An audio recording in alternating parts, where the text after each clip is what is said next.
दी banking गुरु channel में आपका स्वागत है। बैंकिंग सेक्टर के सितंबर क्वार्टर के results almost over. State bank of India रहता है, बाकी मोस्टली बैंकों के आ गए हैं। और एक ट्रेंड जो बड़ा क्लियर है, स्मॉल फाइनेंस बैंक्स की परफॉर्मेंस अच्छी नहीं रही और there is a stress also, asset quality में भी फर्क आ गया है।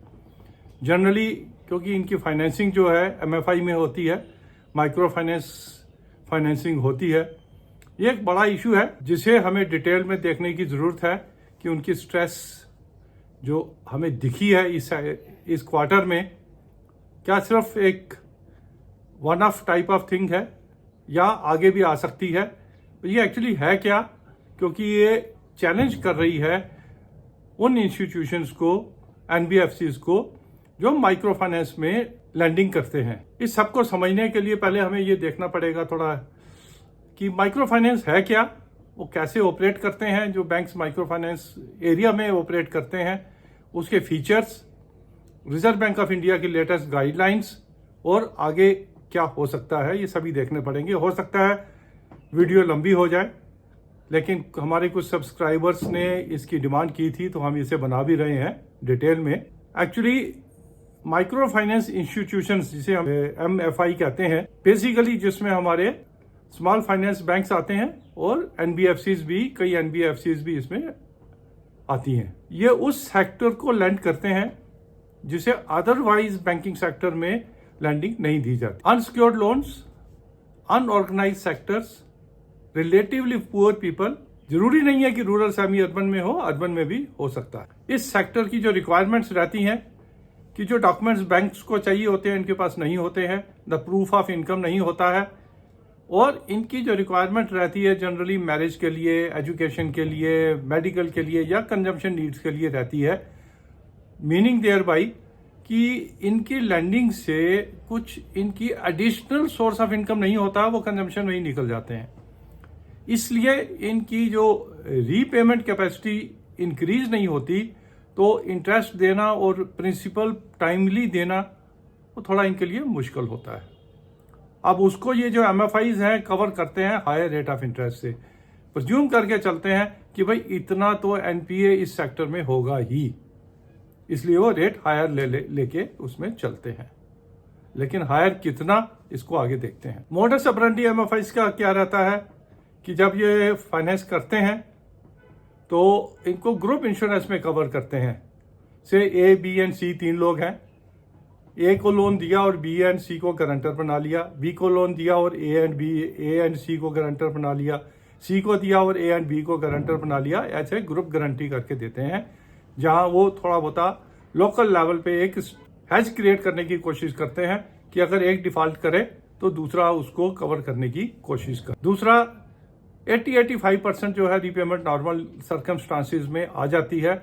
15% के करीब एनपीए होते हैं, वो उसको सीजीटी एफएमयू के अंडर कवर करने की कोशिश करते हैं। लेकिन उसमें क्योंकि 1.5 से 2% की फीस है, कई इंस्टीट्यूशंस करते हैं, कई उस फीस को बचाने के चक्कर में नहीं करते हैं। समटाइम्स नेचुरल कैलेमिटीज की वजह से, अर्थक्वेक, फ्लड्स या फसल खराब हो गई, ऐसे कारणों की वजह से, गर्मी ज्यादा पड़ गई, इलेक्शंस आ गए, कोरोना आ गया, इन कारणों की वजह से एक जो एडिशनल स्ट्रेस क्रिएट हो जाती है पूरे सेक्टर में, क्योंकि उनकी एडिशनल कोई इनकम तो होती नहीं है, हैंड टू माउथ होते हैं, तो उनके लिए जरा भी अपना पूरे इनकम साइकिल में कुछ अगर चेंज हुआ तो वो सबसे पहले डिफॉल्ट करते हैं इन एमएफआईज का। अब उसको समझते हुए, मानते हुए, what the MFIs do, evergreening करते हैं। एवरग्रीनिंग क्या है, किसी ने 100 रुपये लिए, पहली इंस्टॉलमेंट, दूसरी और तीसरी इंस्टॉलमेंट आते आते अगर इसने डिफॉल्ट कर दिया तो उसे उसके ऊपर 20 रुपये का इंटरेस्ट चढ़ गया। अब 120 रुपये अगर उसके अकाउंट में हो गए, एनपीए डिक्लेयर करने से पहले पहले वो इसको 125 रुपये का लोन दे देते हैं और 120 अपने पुराने कवर कर लेते हैं और 5 रुपये उसको और देके दोबारा उसी बंदे को एवरग्रीनिंग लोन जो है चलते रहते हैं। एक्चुअल में कभी भी वो लोन जो है रीपे हो ही नहीं पाते हैं, आगे से आगे चलते रहते हैं। कस्टमर्स की लायबिलिटी जो है बढ़ती रहती हैं। पुराने जमाने में हमारे पास मनी लेंडर्स होते थे, something like that money landers की तरह ही ये ऑपरेट करते हैं। और रेट ऑफ इंटरेस्ट भी यू विल नॉट बिलीव 40% मतलब महीने का 3% और इससे ऊपर का भी रेट जो है चार्ज किया जाता है। जहां उनकी इनकम इतनी जनरेट नहीं होती वहां अगर 3% रेट पर मंथ का चार्ज करोगे तो वो कहां से पे करेंगे? तो डिफॉल्ट तो होने ही है। This is inbuilt in the system. लेकिन क्योंकि वो higher rate of interest charge करते हैं, there is a big sector जो इस एमएफआई में आता है, तो कई स्मॉल फाइनेंस बैंक्स और एनबीएफसीज इसी के ऊपर जो है रिलाई करते हैं। अब देखते हैं कि हुआ क्या। Reserve Bank of India realised कि इस सेक्टर में जो है स्ट्रेस बढ़ रही है। जनरली बैंकों की हेल्थ जो ठीक ठाक है और बैंक उन एनबीएफसीज को भी फाइनेंस कर रहे हैं जो in turn micro finance lending करते हैं। तो इसलिए हो सकता है कि ये सिस्टमिक रिस्क भी बन जाए अगर ज्यादा डिफॉल्ट होते हैं, अगर स्ट्रेस इसमें बढ़ती है। तो उन्होंने समवेयर नियर मार्च 22 थोड़ा थोड़ा अपना हाथ खींचना शुरू किया और इस सेक्टर को कंट्रोल करना शुरू किया। पहले उन्होंने कुछ अपना एक निकाला कि there has to be recording of the household income और उसके साथ जो उसकी रीपेमेंट है, ऑब्लिगेशन है, उसका रिकॉर्ड प्रॉपर होना चाहिए। अब क्योंकि इनके पास कोई प्रॉपर हाउस होल्ड इनकम का रिकॉर्ड होता नहीं है, उसको इंप्लीमेंट करना मुश्किल हो गया।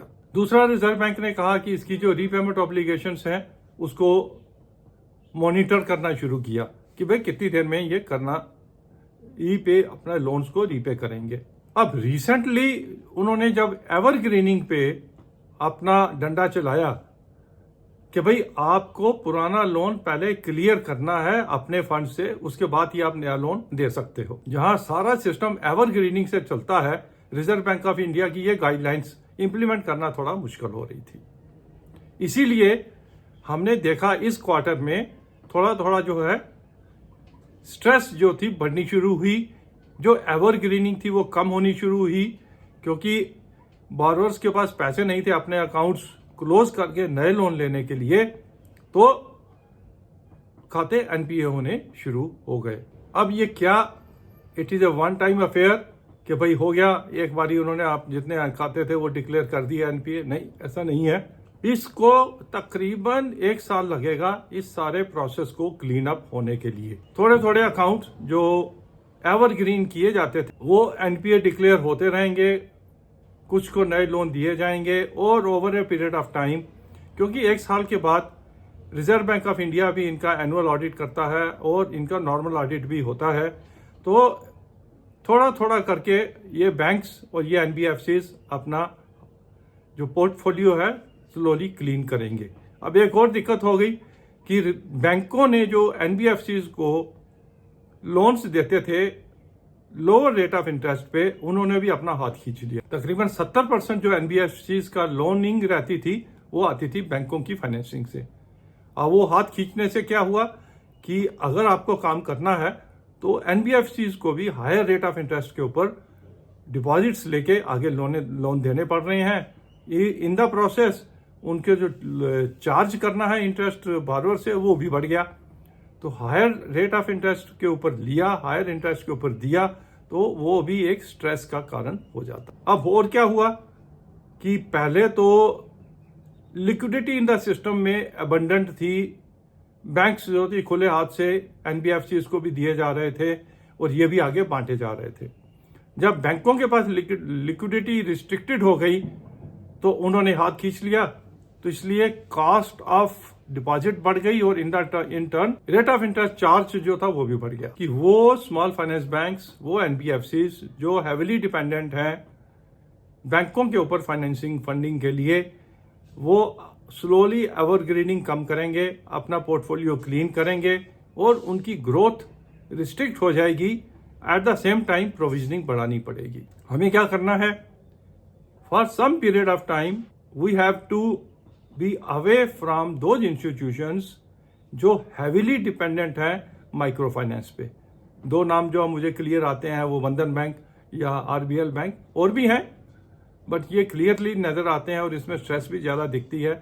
हमें इनसे थोड़ा 3-4 क्वार्टर के लिए हमें इससे दूर रहना पड़ेगा। सिमिलरली वो एनबीएफसीज जो हैविली डिपेंडेंट थी माइक्रो फाइनेंस पे, उनसे भी थोड़ा दूर रहना पड़ेगा। ये एक सिस्टमिक एडजस्टमेंट है, क्योंकि this is a very big market, ये बंद नहीं होगा, स्कोप बहुत है, लेकिन इसको रेगुलेट करना पड़ेगा।